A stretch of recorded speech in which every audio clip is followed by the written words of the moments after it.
When I went to see my boyfriend, he was comforting another girl. His eyes filled with tenderness and concern. The girl's heels had rubbed against her ankles, leaving her raw and aching. I secretly tucked my own scalded arm further behind my back. I didn't say anything about my injury. I simply handed him the money I had brought. "Brother," I said, forcing a smile, "I'm leaving now. Study hard at university." Nobody knew he was my childhood sweetheart, my boyfriend. I thought I had hidden our relationship perfectly, but that girl's brother found out. That's when the nightmare began. I had been supporting my boyfriend through university for 4 years. I received a bonus at the hot pot restaurant where I worked. It was 500 yuan. Immediately, I thought of giving the money to my boyfriend. With a heart full of excitement, I hurried to the gates of Caspian's university. Standing near the entrance, I saw Caspian talking to a girl.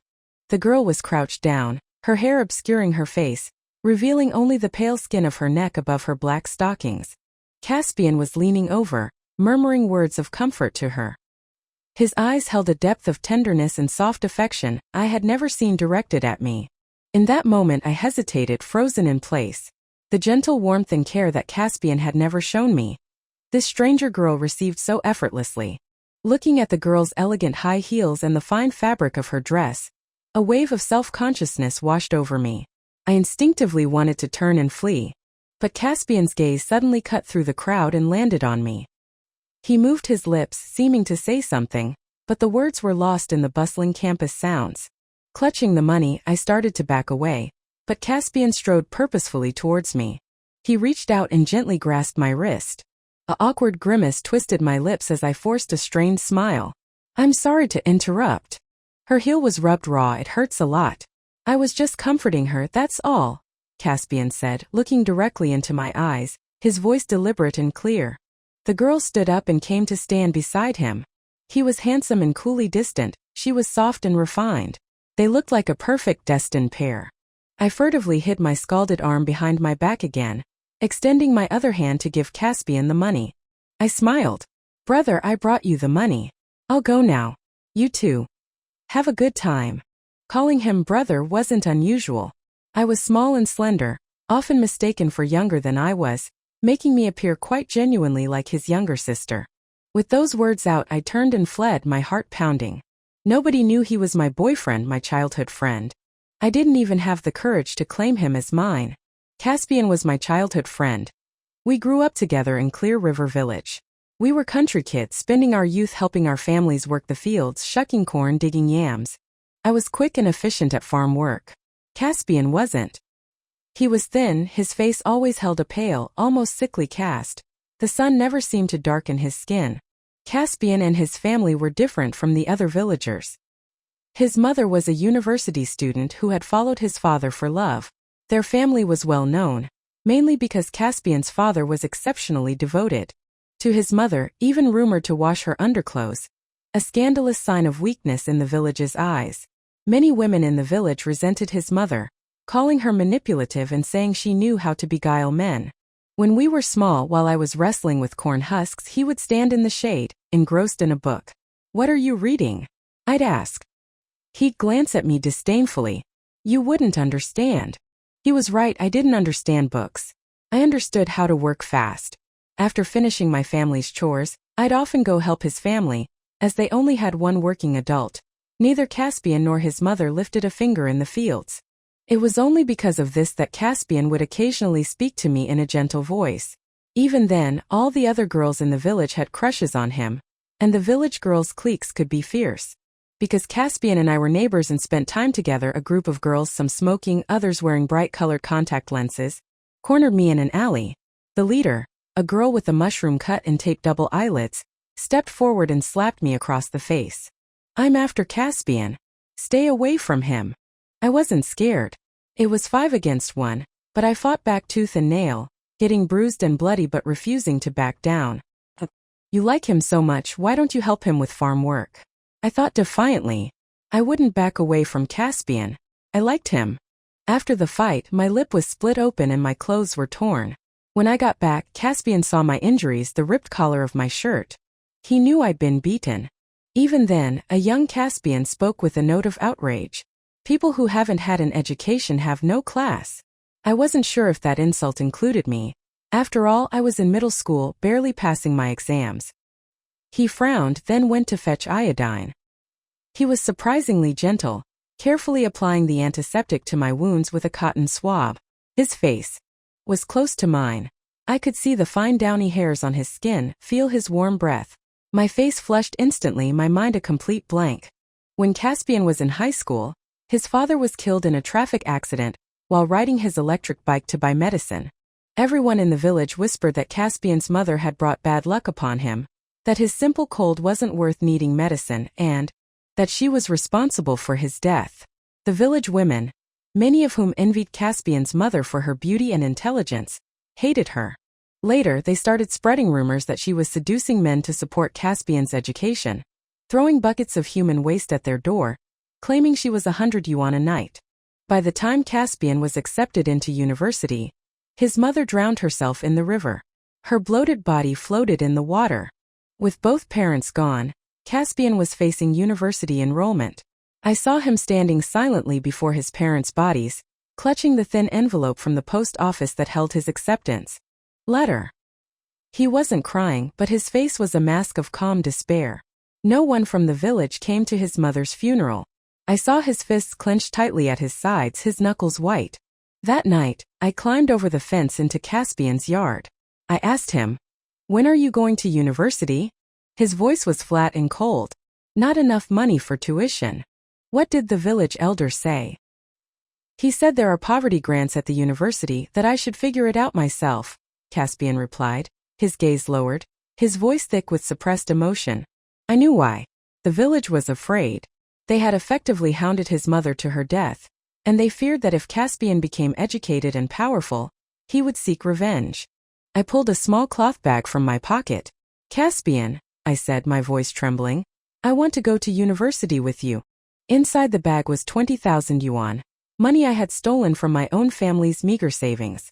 I wanted to go with Caspian to support him. I loved Caspian. My first taste of affection had come when he read poetry to me. Red berries grow in southern lands. How many branches bloom in spring?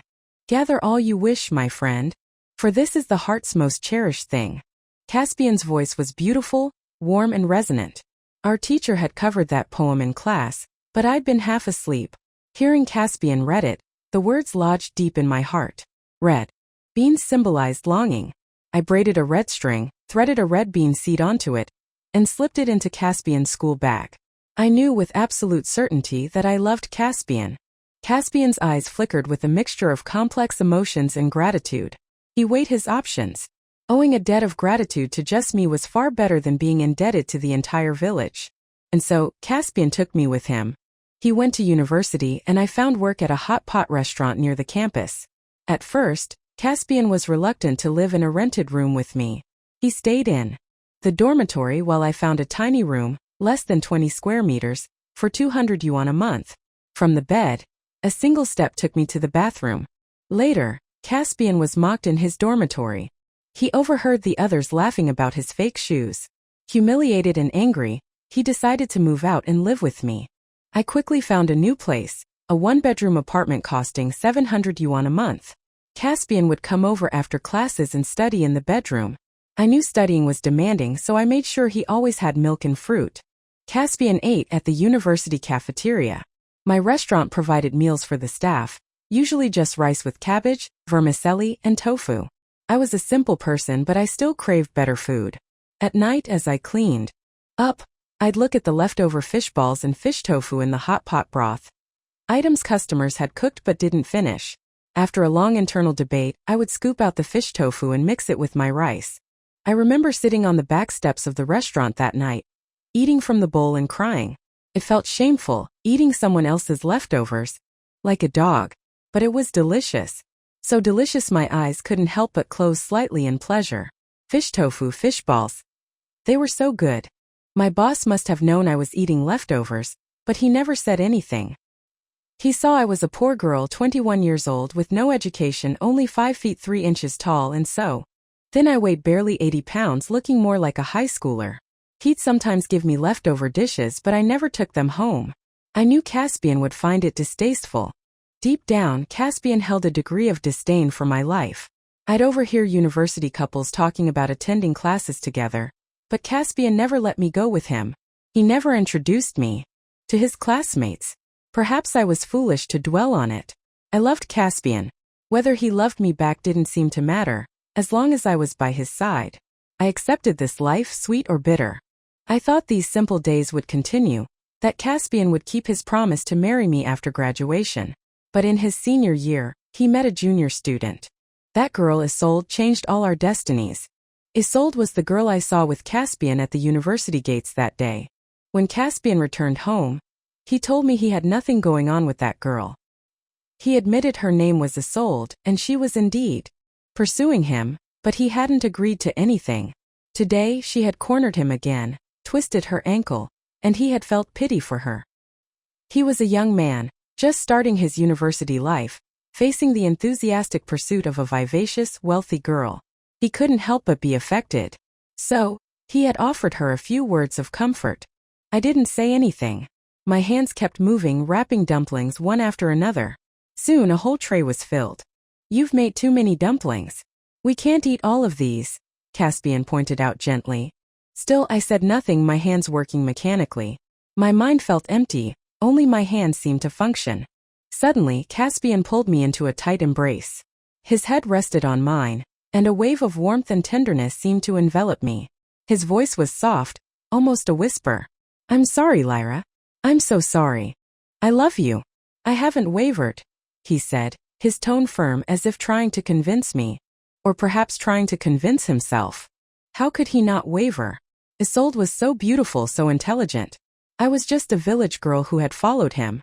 Tears silently streamed down my face, landing on the dumpling wrappers in my hands. Later, Caspian told me that he had gone back and firmly rejected Isolde. Isolde had cried for a long time, demanding a reason. After a moment of hesitation, Caspian had told her, "I have someone I love. I will marry her in the future. Her name is Lyra, the girl who brought me money. She has supported me through university. I cannot betray her." Isolde didn't come looking for me, but her brother Damon did. Damon had black earrings and sharply arched eyebrows. A swaggering smile played on his angular face. He stopped his motorcycle in front of the hot pot restaurant. "You're Lyra, aren't you?" he asked. I thought he was a customer. Nervously, I wiped my hands on my apron and timidly nodded. "All right then," he said. He revved his motorcycle and sped away. The Liang family operated in the shadows, with connections both legitimate and illicit. Damon, Isolde's brother, was a force to be reckoned with in South Bright City. He ran nightclubs and casinos, involved in the seedier side of life. Isolde, after a wild youth spent abroad, had a tarnished reputation in certain circles, making it difficult to find a suitable husband.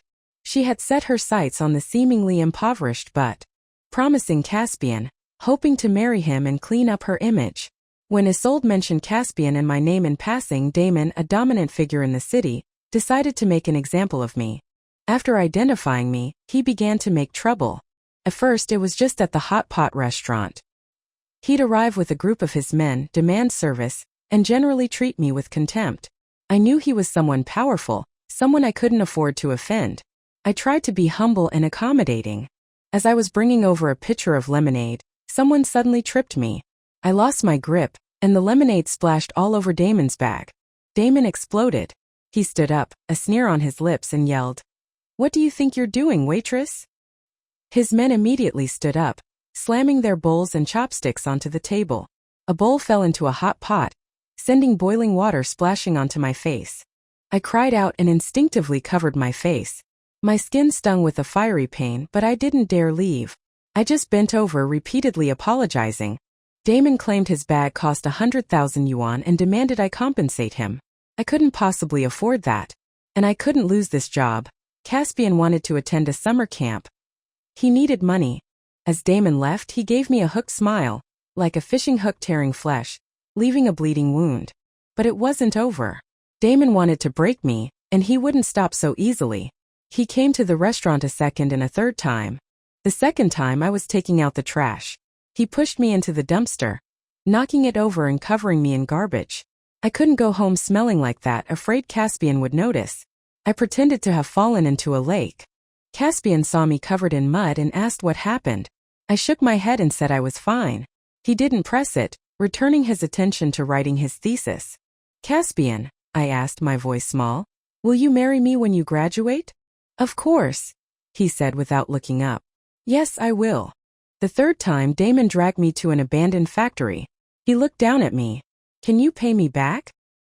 He casually pulled up a stool, sat down, crossed his legs and sprawled out, radiating arrogance. A few burly men stood behind him. I bowed and scraped, begging for more time. Damon smiled. Fine. Each beer bottle is worth 500 yuan. I looked at the rows of dark green beer bottles lined up on the ground. I understood what Damon meant. Silently, I picked up a bottle and smashed it against my own head. The initial impact was sharp, followed by a dull ache. 500. 1,000. 1,500. 2,000. At 2,500 yuan, I smelled blood. Sticky, warm blood ran down my face. Damon examined my face. Quite stubborn, he murmured. What's Caspian to you that you do this? My head was swimming. I didn't know if he was worth it, but I knew I had to pay. 3,000. Damon looked disgusted. Covered in blood. Take her to the hospital.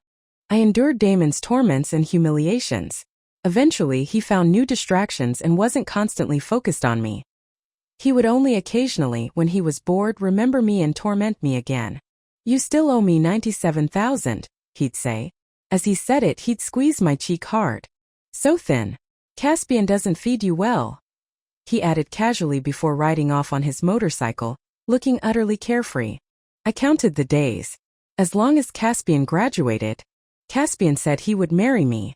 Caspian was educated. He would get a good job. Caspian said that once he had a future, he would take me back to our village. At the time I was naive, a simple village girl. My understanding was shallow, focused only on his well-being, believing that his success meant my success. Then Caspian graduated.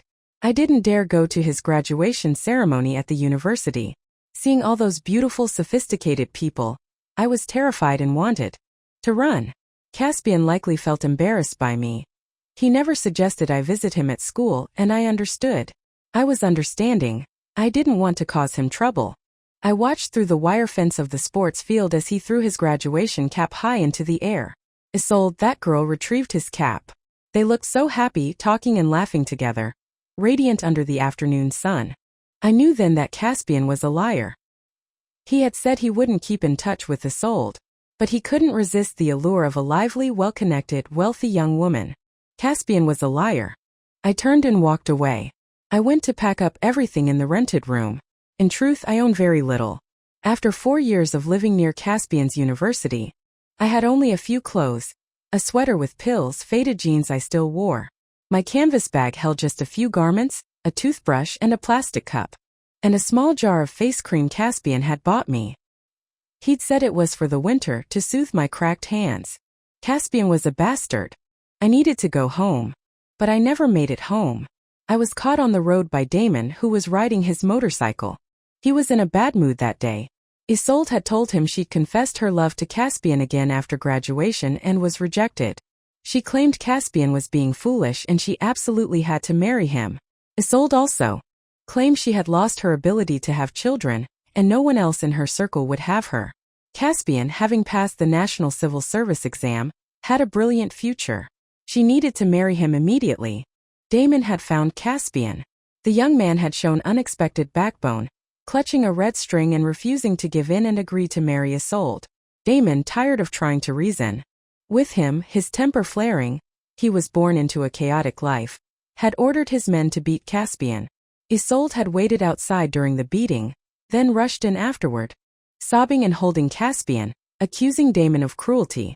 Damon felt disgusted by her hypocrisy, comparing her to his own mother who, as a mistress, had tormented the legitimate wife until she died childless, all while claiming she sought no formal status. Both Damon and Isolde were children born out of wedlock who were later legitimized. Feeling sickened, Damon rode out on his motorcycle to vent his frustration, and that's when he found me. As Damon later recalled, I was walking along a winding, deserted street at dusk, clutching a worn canvas bag, faded and frayed at the edges, the kind he wouldn't even use to carry waste for his dogs. But I held it like a treasure. My shadow stretched long and thin behind me. I looked so frail, so pathetic. A cruel impulse seized Damon. He rode up and abruptly snatched my canvas bag. The weight wasn't meant for such rough handling. It tore with a loud rip. My meager belongings spilled onto the ground. A 3-in-1 plastic toothbrush holder, a bristly toothbrush, a few worn clothes, and my identification card slipped out. Later at night, with his arm around my waist, Damon told me. He knew then that I was running away.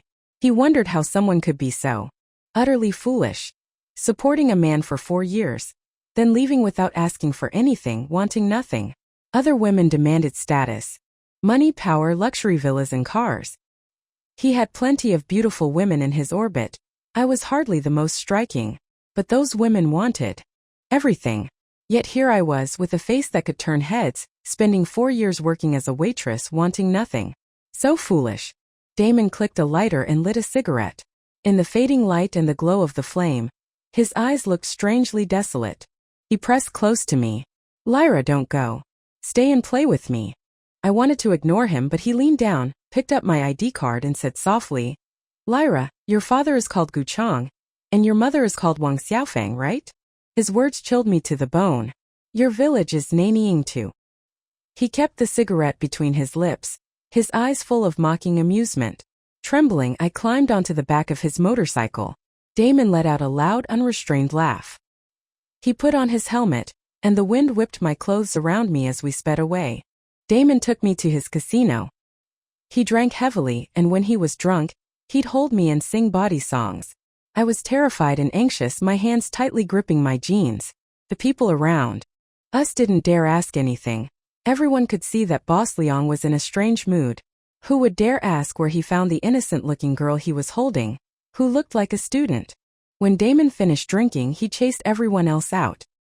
He burped, and in the dim light of the room he pinched my face. His eyes, however, were intensely bright, like the crystal chandelier above us. Lyra, stay with me. Forget about Caspian. I didn't want to be with anyone. I shook my head and whispered timidly, Damon, I want to go home. A flash of irritation crossed Damon's eyes. Liang Xiao had never been refused anything. He pushed me down onto a sofa in the private room. The music was loud and my crying was loud too, but no one came to help. This sort of thing happened often in Damon's casino. Girls who resisted at first eventually stopped resisting. The people who frequented this place were powerful and influential. Once you crossed the threshold, you were recorded. You had no choice but to play their game. Slowly, the city's veins turned black. The casino was right in the city center. Yet no one dared investigate. Everyone knew who stood behind Damon. Damon said I was ungrateful and needed a lesson. He took me to see my parents. After you left, your father kept looking for you, he said. Yes, my father had been searching for me. He had little education and clumsy methods. He let the fields go to waste and printed 1,000 copies of my photo at the village print shop. He worked odd jobs while searching. My most recent photo was from when I was 10. How could he ever find me? He asked everyone he met. Have you seen my daughter? She's very pretty with big eyes like glass beads. Later, my father lost an arm in a glass factory accident. My mother developed uremia. Hearing Damon tell me all this, I wept uncontrollably. Damon, I pleaded, grabbing his arm. Why didn't you tell my father where I was? Just tell him. Your daughter is here. Damon grinned. Stay with me for a year obediently. When I'm tired of you, I'll let you go. I can cure your mother's illness. Can get your father a prosthetic arm. Sleeping with anyone is just sleeping. Instead of being free for that poor kid Caspian, why not be with me? I have money. Damon wanted a woman, but he cared about whether I was clean. He sent me to the hospital for a full physical examination. The results showed that aside from mild hypoglycemia, I was completely healthy. Damon didn't understand the medical report, but he was ecstatic when the doctor told him I was healthy. Hypoglycemia just means she doesn't eat well, right? I'll feed her. It'll be good for her to see my sister get married, too. And so, I became Damon's kept woman. Damon had never had a serious relationship before. For over 20 years he had lived a carefree, unattached life. He didn't like women who were too thin. Since I was too thin, he decided to fatten me up before touching me. It was the first time he had stayed in one villa for more than 10 consecutive days. Damon hooked a smile. Old man here's doing a good deed. I've decided to feed you up until you're nice and plump. In the village, the plumpest pigs were slaughtered first. "Oh yeah, Caspian's going to marry my sister," he said lazily, sprawled on the sofa. He deliberately stuck his foot out towards me. "Rub my feet." Swallowing my pride, I lowered my head.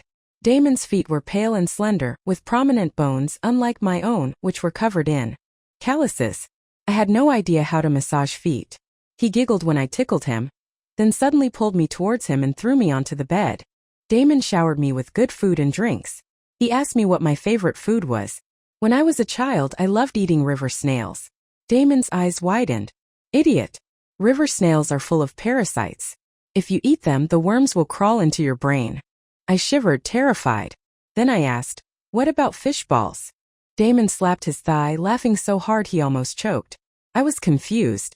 What was so funny? After he calmed down, he looked at my still bewildered face, then grabbed me under the armpits and lifted me into the air. Felt a blush of shame at being lifted like a child. Damon roared with laughter, then dropped me back onto the sofa. I scrambled for a cushion to cover myself, watching the strangely manic Damon timidly. "Was he crazy?" Damon said. "You're incredibly lucky to have met me. Your a self-important way of referring to oneself. We'll take you to eat something good." Soon, a feast of foods I had never seen before was laid out in front of me. Damon sat beside me like he was feeding a cat, casually, spearing small pieces of meat and feeding them to me. "Good girl," he murmured, his eyes crinkling with pleasure as he fed me. Damon seemed to discover the joy of keeping someone. To be precise, I was like his pet. How do people treat their pets? They bathe them, they play with them, they dress them up. Damon did all these things with me. I was a little more advanced than a cat or dog. I could understand his words and maintain a facade of obedience. After a month, I had gained weight and looked plumper. When Damon held me, there was some softness there. "Much better when you're plump. Let your yay kiss your cheek," he said, pinching my face. I tried to pull away, but he held me firm and took several hard kisses. How shameless, I thought. As a girl from a rural background, I still held on to a naive sense of virtue. I was repulsed by Damon kissing and holding me. When Damon noticed my resistance, he would deliberately assert his dominance. He wanted me to know who was in charge. Caspian was nothing. Damon could do whatever he wanted. "You don't need to preserve your virtue for Caspian. He's about to become my brother-in-law. Maybe he's having fun with my sister right now." Damon jeered, his words sharp and malicious. I felt a pang of pain and turned my head away. My reaction seemed to enrage Damon. He grabbed my hair and forced me to kiss him roughly. Damon was into fitness and extreme sports. Overpowering a small girl like me was easy for him. Afterward, Damon watched me huddled under the blanket, quietly sobbing. This seemed to improve his mood. The corners of his mouth turned up. "Look at you. You should be secretly happy you profited from this. No need to cry tears of joy. Plenty of people would kill to be with me." "Bastard." I picked up a pillow from the floor and threw it at Damon. It hit him in the side. He wasn't angry. He leaned over and grabbed my hand to examine it. "The little cat is showing her claws. Let me see how sharp they are." I had scratched Damon several times, leaving bloody marks. He found a nail clipper and started trimming my nails. As he did, he said, "Don't move. If you move, I'll cut the flesh off your fingers." There was a boss once who didn't listen to me, so I cut the flesh from his palm. I did it 10 times until he wet himself. His tone was light and cheerful, telling me this cruel, horrifying story as if it were a joke. When Damon was in a good mood, he would show me pictures of my parents. He told me my mother was staying in a VIP hospital room, surrounded by doctors and nurses. If it weren't for him, she'd be dead by now. This offered me a small sliver of comfort. The day of Caspian's engagement, Damon insisted I attend. He deliberately brought me, parading me like a trophy in front of Caspian. I couldn't bring myself to look up, yet I felt Caspian's gaze fixed on me the entire time. The more I avoided looking up, the more Damon seemed determined to provoke me. He clearly wanted to humiliate Isolde and Caspian. At the dinner table, Damon instructed me, "Come on, sweetheart, peel me a shrimp." As I quietly peeled the shrimp, Damon chuckled and asked Caspian across the table, "Why aren't you peeling one for your wife? Our statuses are quite different, aren't they? You're a son-in-law living off his wife's family." Right in front of the Liang family, Damon said this openly. I glanced up at Caspian. He was peeling a shrimp, his expression meek and compliant. But his fingers gripping the shrimp were tight, and the juice dripped down his hand. I lingered on his face for a moment too long. Back at the villa, Damon was annoyed. He taunted me. Saw your old flame and lost your mind, huh? He's married into wealth now. Look at you. You're not even as good as her. You'll be played with and then discarded, while she has a formal marriage, a son-in-law in the family. Damon sneered, laughing cruelly. Damon, I asked, gathering my courage. It's almost been a year. Can you let me go now? Damon was angry, and his words were quick. Fine. I got tired of playing a long time ago. Hearing that, my heart felt like fireworks were going off. Joy bubbled up uncontrollably. My eyes crinkled into a smile. I could go home. I could go home. My happiness was too unrestrained. I couldn't help but feel elated. This sudden display of joy, however, ignited Damon's fury. He reneged on his word. That day, he flew into a rage, smashing countless things in the villa. Vases, ashtrays, bowls. I cowered behind the sofa, watching him with tear-filled eyes. He was still upset. He lit a cigarette, then casually pressed the lit end into the black leather sofa. I heard a hiss. He grabbed me and roughly rubbed my lips. Lyra, is being with me so unbearable? Do you want to leave that badly? Fear flashed in my eyes. I dared not speak. Yes, I was terrified of Damon. Back in the village, there were local bullies who kept aggressive mastiffs, but he was far more terrifying than any of them. When Damon reached for me, I instinctively flinched away. For some reason, this made him even more enraged. Smile for me, he commanded. Smile the way you smiled at Caspian. Smile that way at me. Damon held up my phone. On the screen was a photo taken casually by a classmate after Caspian's graduation. It showed me looking in Caspian's direction, my eyes filled with unmistakable adoration. I had posted the photo in a private album in my online space, and Damon had gone through my phone and found it. Damon choked me, demanding I smile, but I couldn't. All I felt was fear, terror, and disgust, a mixture of emotions that forced tears. From my eyes, Damon became even more frantic.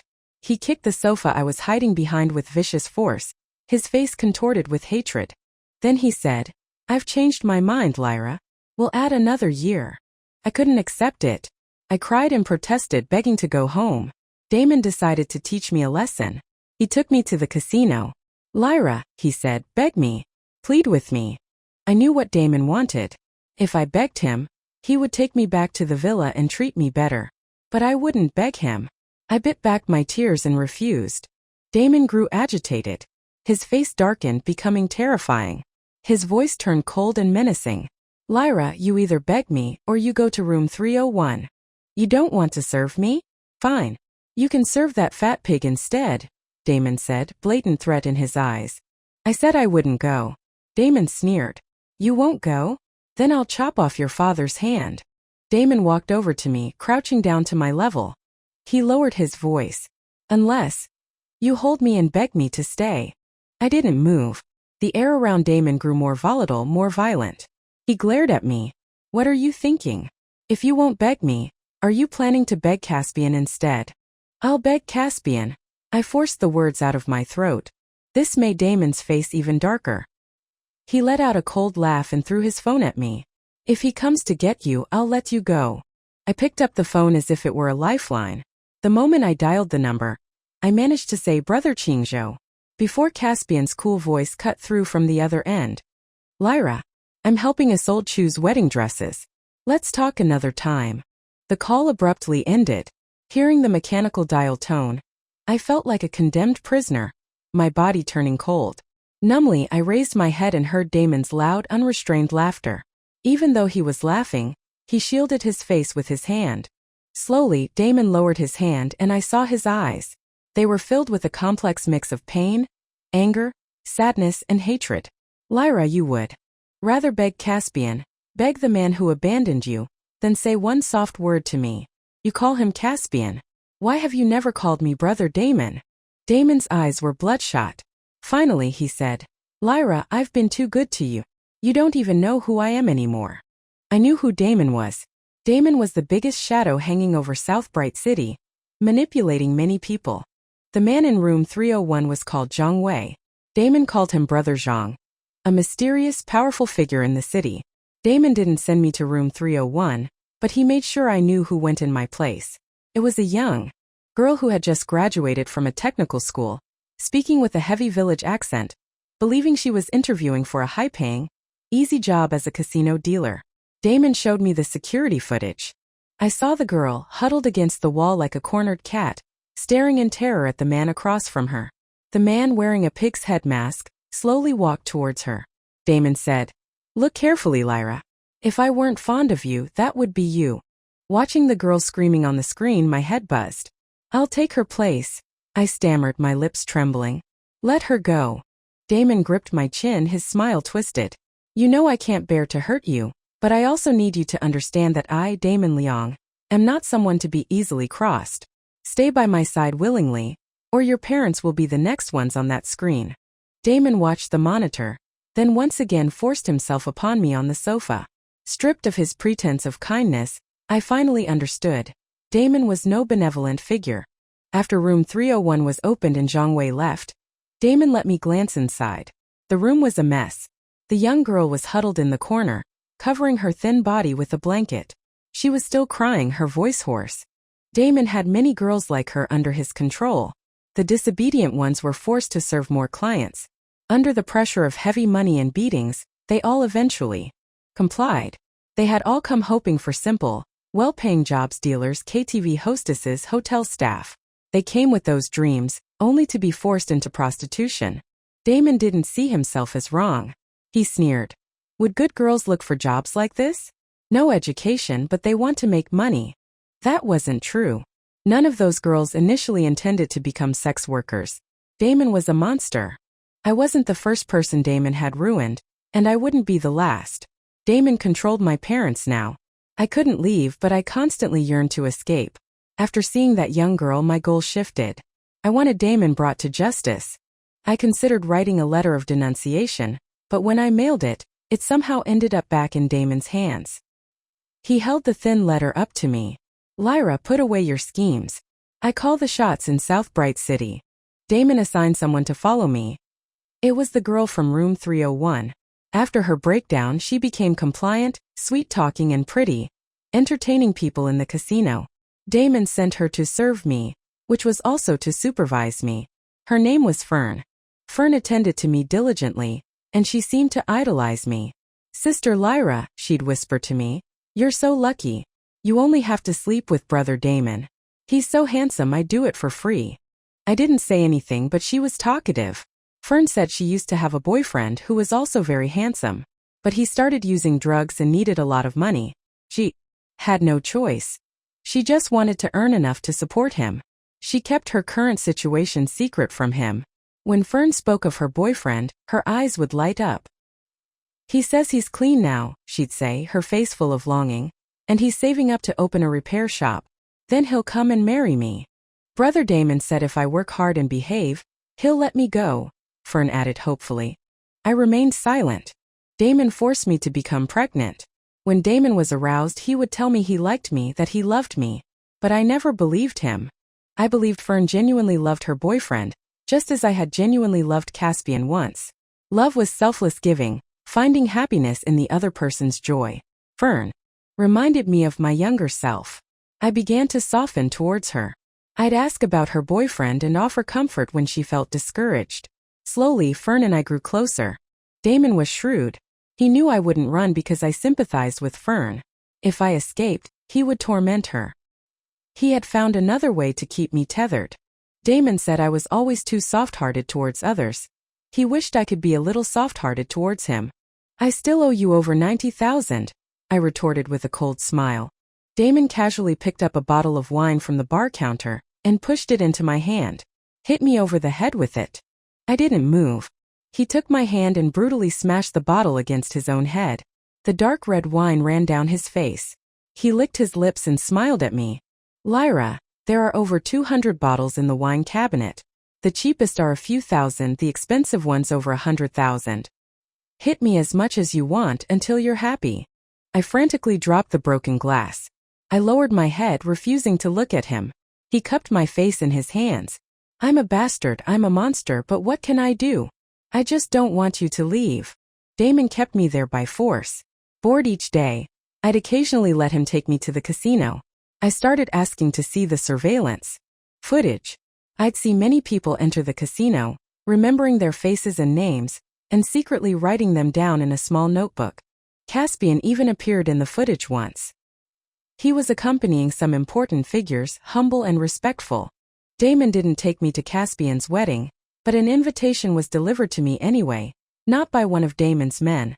That's when I realized Caspian already had some power to challenge Damon. Caspian was gaining influence. He climbed the ranks quickly. He was exceptionally clever. Sometimes Damon would call Isolde and curse her for bringing a wolf into their home. I suddenly remembered a long time ago, playing with Caspian in the fields. I caught a grasshopper, and Caspian threaded a blade of grass through its body. He kept the grasshopper tethered like that for days until it died. I said it was cruel. He replied nonchalantly, if it died right away, it would be boring. Caspian in his own way was like Damon. Neither of them possessed pity. I continued observing by Damon's side, patiently waiting for my chance. Later, Caspian began sending people to deliver messages to me. The messages became more frequent. I knew this was all being done in secret from Damon. It meant Caspian's influence was slowly infiltrating Damon's sphere. Caspian's messages were simple, repeated phrases. Lyra, wait for me. Lyra, I love you. Caspian wasn't a generous person. He didn't want me to have someone else's child. Later, he even sent someone to bring me birth control pills. I didn't trust Caspian completely, so I didn't take the pills. Caspian, in my memory, was becoming unrecognizable. My small notebook grew thicker. I recorded the locations of Damon's casinos, the names of the important people who frequented them. I was gathering evidence, but it couldn't be submitted yet. As Damon said, South Bright City was protected by a vast network. Submitting the evidence prematurely would alert them. I had to wait for the right opportunity. While waiting, I was obedient. Damon suddenly said to me, I want a child. Then he frantically started quitting smoking and drinking. He even bought many books on early childhood education. He didn't like reading, but he forced himself to form a habit. He even took an early education book with him when he went to the bathroom instead of his phone. I was so compliant that Damon stopped suspecting me. When he left his phone on the sofa to go to the bathroom, I would sneak a look. I memorized Damon's chat logs, his contact list, and even private conversations with some people. I wrote it all down in my notebook and hid it inside a stuffed animal. The price of my obediently gathering evidence was that I became pregnant. I hadn't taken the birth control pills. This child was my weapon. The pregnancy made Damon drop his guard. Damon announced that he was going to marry me. When he said this, he was humming a tune, his eyebrows raised high. He eagerly spread many documents in front of me, examining them carefully. These buildings are for you, he told me. They're already built and clean, no future risks. The casinos and hotels can't be yours. The operations behind them are dirty. You couldn't handle it if something went wrong. I'm also going to build a commercial complex for you. The main building will be called Chiyu Tower, right in Clear River Village. Do you like it? Damon asked, smiling warmly. Both Caspian and I were from Clear River Village. Damon explained. Caspian said Clear River Village is the most suitable place for a commercial complex. It will also bring you honor. He wasn't like his usual volatile, anxious self. Instead, he was calm and gentle. He handed me a pen, urging me, sign it. Once you sign, you'll be married to me. I looked at Damon numbly. He studied my expression, then took my hand, intending to guide it to sign the documents, as if teaching me to write. Damon, I said finally, give me some time. Damon's smile froze instantly. Why? He asked. When the child is born, he'll need a household registration. I still refused to sign. Damon didn't dare force me, afraid of causing me stress during the pregnancy. I leaked the news of Damon's intention to marry me to Caspian. Caspian wanted me to escape. I didn't know how Caspian planned to rescue me. I was in Damon's villa, surrounded by bodyguards outside and with Fern inside, utterly devoted to Damon. But soon I learned what Caspian had planned. He told me over the phone to go shopping with Fern the next day to buy some clothes. Fern, I said to her, will you come shopping with me? It'll be a chance to get out and relax. Fern froze for a second, her eyes reddening slightly. She lowered her head and murmured, okay, Sister Lyra. When we went out, Damon was still quite confident. Before leaving, I didn't forget to bring the stuffed animal. At the shopping mall, Fern turned to me. Sister Lyra, please leave. I know you're not happy. Don't worry about me, I have a way out. Then in a changing room on the 6th floor, she helped me put on a wig and change my clothes. After that, Fern went to deal with the people who were following us. I ran down the stairs as fast as I could. My heart was pounding like a drum, filled with both suspicion and lingering worry. The mall was crowded and noisy. As I burst out of the mall entrance, I heard a loud thud, followed by screams from the crowd. Someone jumped. Unexpectedly, tears instantly welled up in my eyes. As I started to turn back to see what happened, someone suddenly grabbed my wrist. I looked up. It was Caspian wearing a baseball cap. Don't look, Lyra, he said softly. Later I learned the truth. Caspian had been working on getting to Fern for a long time. Fern's boyfriend, Reese, had indeed been trying to quit drugs and save money, even learning auto repair.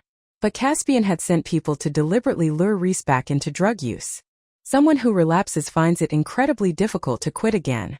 Soon Reese was injecting again. Fern had given him all her money, and nothing was left. There would be no repair shop. Fern's boyfriend became a drug addict again. Fern couldn't bear it anymore. I clung to Caspian's clothes, begging him to take me home. But Caspian told me he was my home. He hadn't dared to tell me before, but no amount of money could save my mother. She had passed away. Caspian held my hand tightly. Lyra, he said, I have a house that the Liang family doesn't know about. You can hide there and we can live like we used to.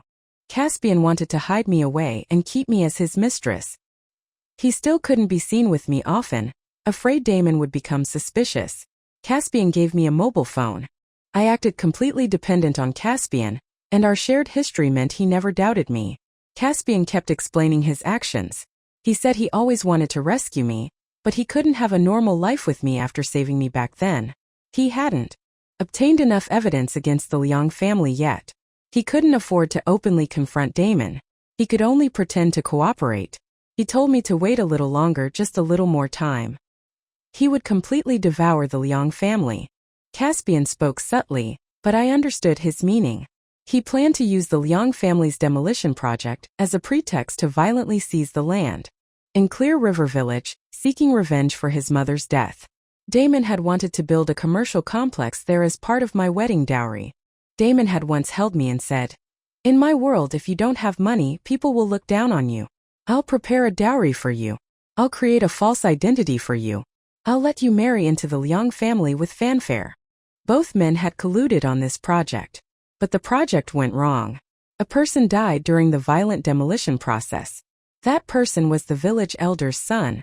The elder, risking his life, filed a complaint, and a special provincial investigation team was sent to look into the matter. Caspian planned to use this crackdown on organized crime as an opportunity to frame Damon. As Caspian explained this, a cold, sardonic smile flickered in his eyes. Damon still thought he could marry you with grandeur. This time he'll only end up in prison. The one who marries you will be me. Caspian gripped my wrist tightly, his eyes filled with undeniable determination and obsession. I could see it clearly in the moonlight. On his slender wrist was a brightly colored red string. My pregnancy didn't escape Caspian's notice. My belly was growing. He became furious, demanding to know why I hadn't taken the pills and insisting I abort the child. On the way to the clinic, I secretly escaped. The person who helped me was named Reese. He had another identity. He was Fern's former boyfriend, the one who had been addicted to drugs. Before Fern died, he was lost in the pleasure of drugs. Fern's death had shocked him awake. When Reese learned that his and his girlfriend's fates had been manipulated by Damon and Caspian, a seed of hatred was planted in his heart. We began contacting each other frequently, sharing a common goal: revenge. Reese had already infiltrated Caspian's circle, working as one of his men. After he obtained the special investigation team's flight information and itinerary, I took the evidence I had gathered to intercept their vehicle. Besides my little notebook, I also had several security camera recordings showing people entering and leaving Damon's casino. After I submitted the evidence to the special team, they immediately arranged for me to stay at the South Bright City guest house. It was a government facility, intended for reviewing the evidence and ensuring my safety. That night in the guest house, I was violently shaken awake.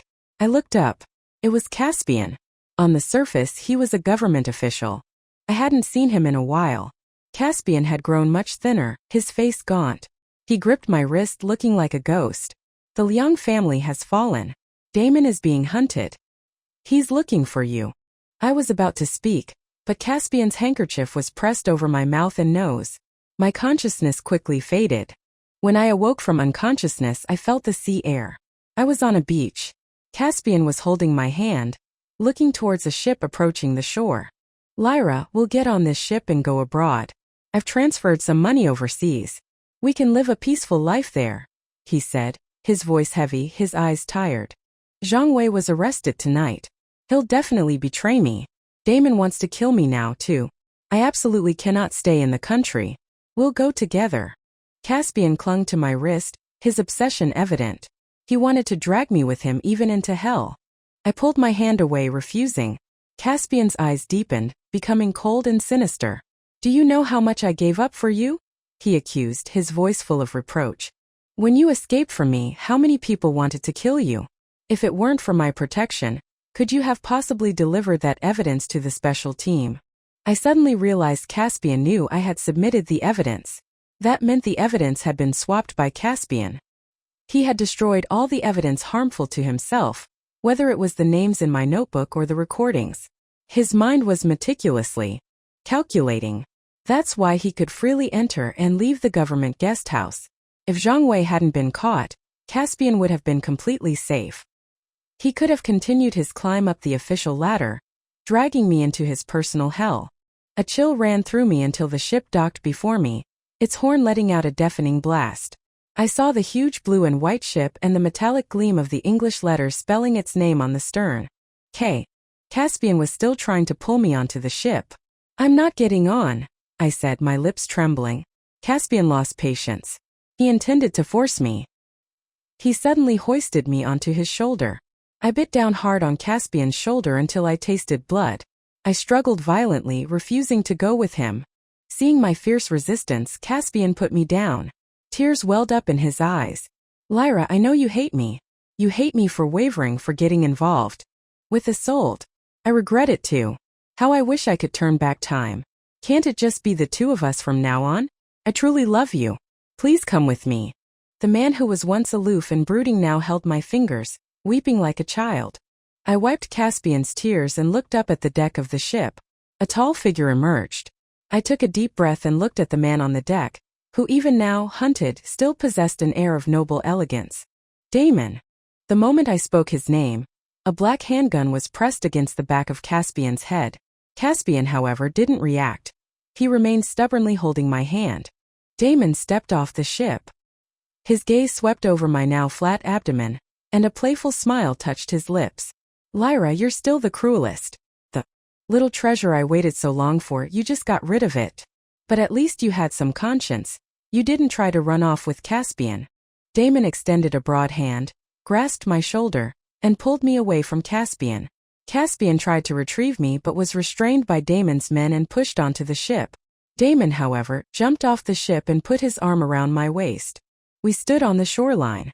The police will be here in about an hour, I said mockingly. Are you still here? If I didn't come, my woman might have run off abroad with that useless coward Caspian. Or gotten entangled again, never knowing a day of peace. Damon's words were harsh, but his meaning was clear. Caspian was too obsessive. He couldn't let go.